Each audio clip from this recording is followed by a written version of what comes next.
Hello friends, welcome back to management मंत्र by doctor Barkha Gupta. तो चलिए स्टार्ट करते हैं मॉक टेस्ट 5। पेपर 1 का ये आपका मॉक टेस्ट 5 है। इसके प्रीवियसली भी हमारे वीडियोस आ चुके हैं, तो जिनको आप प्लेलिस्ट में चेक कर सकते हैं। तो चलिए स्टार्ट करते हैं आज का सेशन। तो रूल क्या कहता है? रूल कहता है कि सबसे पहले आप अपनी अपनी अटेंडेंस लगा दीजिए इस लाइक पर क्लिक करके, और उसके बाद आपको क्या करना है कि आपको जो है वो क्वेश्चन को पढ़ना है। क्वेश्चन पढ़ के वीडियो को पॉज करके क्वेश्चन पढ़ेंगे। क्वेश्चन पढ़ने के बाद आप उसका आंसर देखेंगे। ठीक है, तो पहले आप आंसर खुद करेंगे फिर देखेंगे। क्वेश्चन 1 कहता है, in which of the following sampling method employed a research the unit comprising the sample of given equal independent chance. अनुसंधान में प्रयुक्त निम्नलिखित में से किस न्यायाधीश पद्धति में प्रतिदर्श वाली इकाइयों को समान और स्वतंत्र अवसर दिए जाते हैं? अब यहाँ पर द कीवर्ड इज यूनिट्स, यानी कि इकाइयों के बारे में बात की जा रही है जिसको आपको बताना है। So the right answer is B guys, cluster sampling इसका सही आंसर है, क्योंकि यहाँ पर हम क्या करते हैं, यहाँ पर हम एक पूरे ग्रुप को चूज करते हैं as a sample.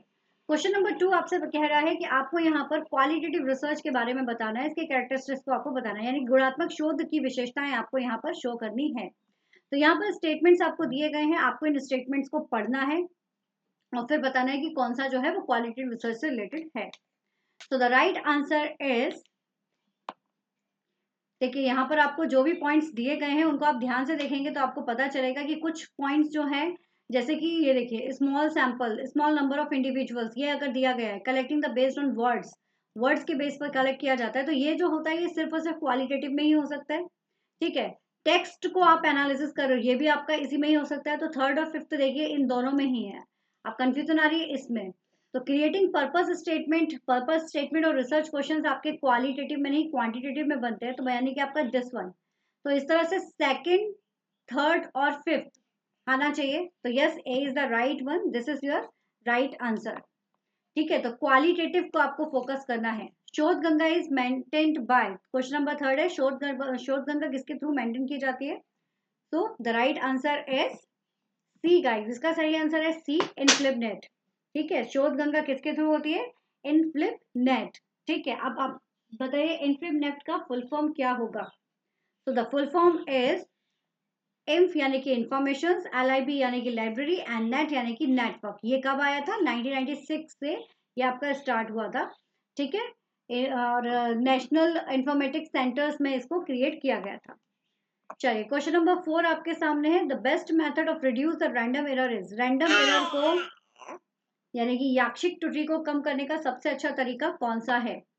So the right answer is C guys, C is the right one. सबसे ज्यादा अच्छा तरीका होता है to repeat the experiment many times to take the average result. आप जितनी बार रिपीट करेंगे एक्सपेरिमेंट्स को, उतनी बार आपको आंसर जो है वो सही मिलने के चांसेस ज्यादा होते हैं। तो आप उसके थ्रू, रिपीट टेस्ट के थ्रू रैंडम एरर को कम कर सकते हैं। तो C is the right one. So question number 5, what are some of the frequent frustrations in writing and reading about research ethics. शोध नैतिकता के बारे में लिखने या पढ़ने में अक्सर होने वाली कुछ निराशाएं क्या है? Writers differ over what the ethically acceptable. Like आप इन पॉइंट्स को पढ़कर देखिए, इनमें से क्या लगता है जो फ्रस्ट्रेशन को बता रहा है? The same debates are rehearsed over decades, यानी कि दशकों से एक ही बहस पर पूर्वाभ्यास किया जाता है। या नैतिक उल्लंघन के मामलों में कुछ शोध विधियां को जोड़े रखते हैं, यानी कि case of ethical violations tend to be linked with the certain research method. So क्या लगता है आपको कि फिफ्थ का क्या होना चाहिए? फ्रीक्वेंट फ्रस्ट्रेशंस क्या है? So the right answer is D guys, these all. यहाँ पर नैतिक रूप से स्वीकार्य चीजों पर लेखक भिन्न होते हैं, तो ये भी एक प्रॉब्लम है ना, ये भी एक फ्रस्ट्रेशन है। The same database same debates are rehearsed over decades, एक ही समय से बहुत ही चीजों पर बात हो रही है। और केस ऑफ एथिकल वायलेशन। तो दिस 3 आर, यानी कि all the above are the right one. Now question number 6 आपके सामने है, which of the following idea is not associated with the strengths of situation ethics. निम्नलिखित में से कौन सा विचार स्थिति नैतिकता के रुख से संबंधित नहीं है? है ना, स्थिति नैतिकता के रुख से संबंधित नहीं है। एनीथिंग गोज, यानी कि आपको ये बताना है कि क्या चीज है जो नहीं है ना, उसके बारे में आपको यहाँ पर बताना है। कुछ भी हो सकता है। प्रिंसिपल्ड रिलेटिव्स यानी कि सैद्धांतिक सापेक्षवाद। The end justify the mean, अंत साधनों का को सही ठहराता है, या फिर इनमें से कोई नहीं। सो the right answer is a, anything goes. ये नहीं चलता है, it's not associated with the stand of situation ethics.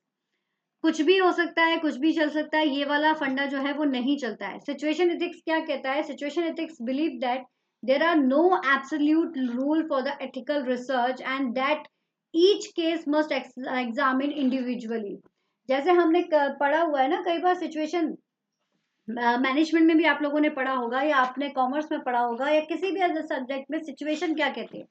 Organisation की सिचुएशन जो होती है वो हर बार अलग अलग होती है, और जैसी सिचुएशन होगी उसके अनुसार आपको अपना जो आंसर है वो करना पड़ता है, आपको उसके अकॉर्डिंग अपनी प्रॉब्लम को सॉर्ट आउट करना पड़ता है। तो इस सिचुएशन एथिक्स भी यही कहता है कि no absolute rules for ethical research, कोई भी एब्सोल्यूट रूल नहीं होता है एथिकल रिसर्च के लिए। Each case must be examine individually, और उसी के अकॉर्डिंग उनको काम करना पड़ता है। ठीक है, so this is the right one, anything goes. Now the seventh one.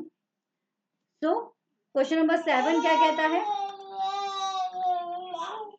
Why it is important that personal data about research participant are kept within secure confidential record? ये पूछ रहा है कि यह क्यों महत्वपूर्ण है कि शोध प्रतिभागियों के व्यक्तिगत डेटा को सुरक्षित गोपनीय रिकॉर्ड में रखा जाए। ये तो बहुत इंपॉर्टेंट है, बट क्यों है पार्टिसिपेंट का डेटा कॉन्फिडेंशियल रखा जाता है? क्यों रखा जाता है, ये आपसे पूछा जा रहा है। पार्टिसिपेंट का डेटा क्यों रखा जाता है? तो आप इनके आंसर्स आप पढ़ के देखिए, आपको अंदाजा लग जाएगा कि इसको क्यों रखा जाता है।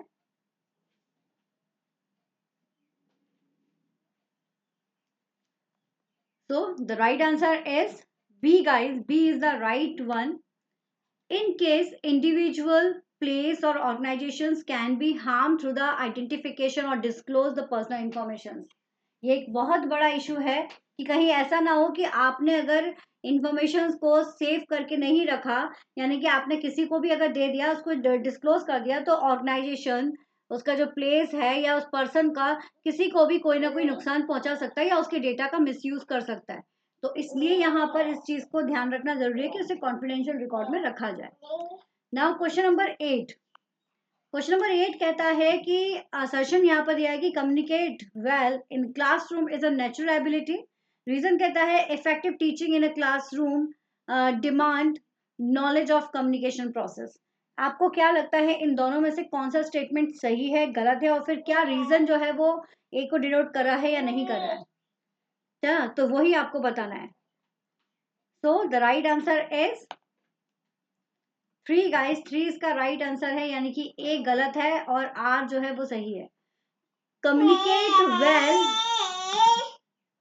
सॉरी मेरी बिटिया रानी जो है वो थोड़ा सा आवाज कर रही है इस समय पर, तो वह उसको इग्नोर करते हुए आप अपने क्वेश्चन पे फोकस कीजिए। To communicate well in a classroom is a natural ability. How it's possible it's a natural ability? हो ही नहीं सकता है कि वो एक नेचुरल एबिलिटी हो, राइट? क्योंकि कम्युनिकेशन जो है उसे तो सिखाया भी जा सकता है ना, तो ये नेचुरल एबिलिटी नहीं होती है ना। कम्युनिकेट वेल जो है वो उसे सिखाया जाता है, डेवलप किया जाता है, लर्न एबिलिटी है, नेचुरल एबिलिटी नहीं है। इसलिए ये स्टेटमेंट आपका गलत है, but this one is right one. Okay, now the question number 9। The education important through institution of higher learning of India as a Sanskrit Vidyapeeth is the example of। so Sanskrit Vidyapeeth किस चीज का एग्जाम्पल है? Non conventional learning programme, value education programme, oriental learning programme, या professional education programme? किस चीज को belong करता है Sanskrit Vidyapeeth? So the right answer is C. C is the right one, this is the oriental learning programme.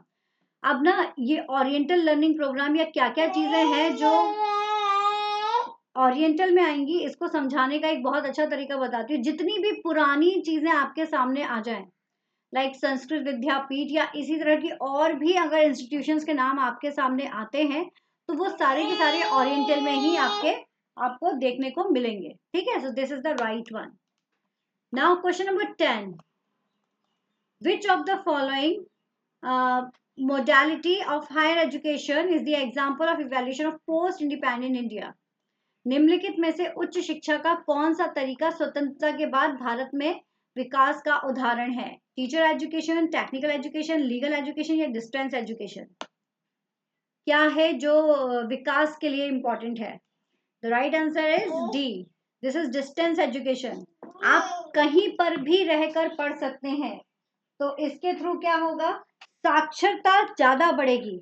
ऐसा नहीं है कि आप सिर्फ घर में रहकर आप पढ़ नहीं सकते, आप घर में रहकर भी पढ़ सकते हैं, आप ऐसी जगह पर भी पढ़ सकते हो जहां पर कोई स्कूल कॉलेज अवेलेबल नहीं है। This is the main task जो कि डिस्टेंस एजुकेशन के माध्यम से पूरा किया जाता है।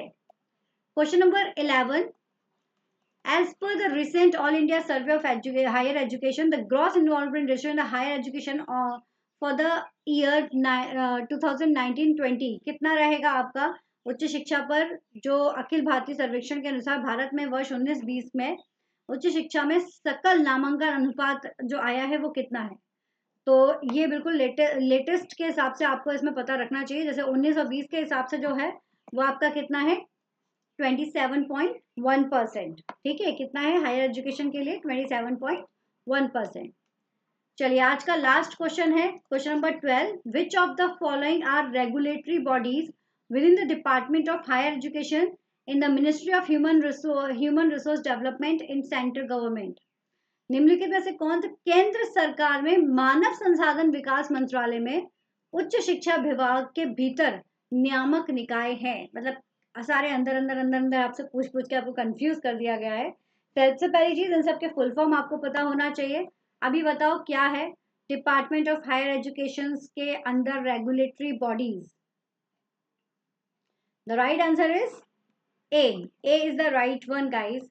ये जो आपकी बॉडीज है लाइक यूजीसी, ये हायर एजुकेशन में आपका एग्जाम भी यही कंडक्ट करा रहे हैं। AICTE ये भी है, आपने नाम सुना भी होगा, और एक आपका है DEC।